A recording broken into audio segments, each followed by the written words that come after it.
श्री स्वामी समर्थ। आज मी बनवणार आहे मूर आवळा। तर त्यासाठी मी मिठाच्या पाण्यात हे आवळे सगळे भिजत घातले होते 15 मिनिटं।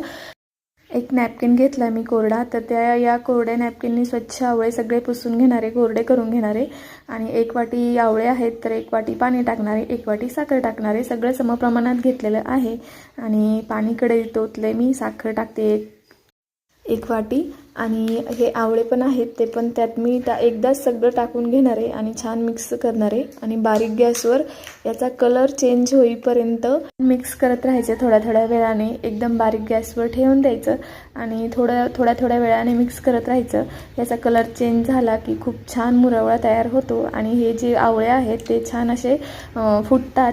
तर खूपच भारी टेस्टी आवळा होतो। नक्की ट्राय करून बघा आणि व्हिडिओ आवडला तर लाईक शेअर सबस्क्राईब करा। कमेंट करायला विसरू नका की व्हिडिओ तुम्हाला कसा वाटला। Bye bye.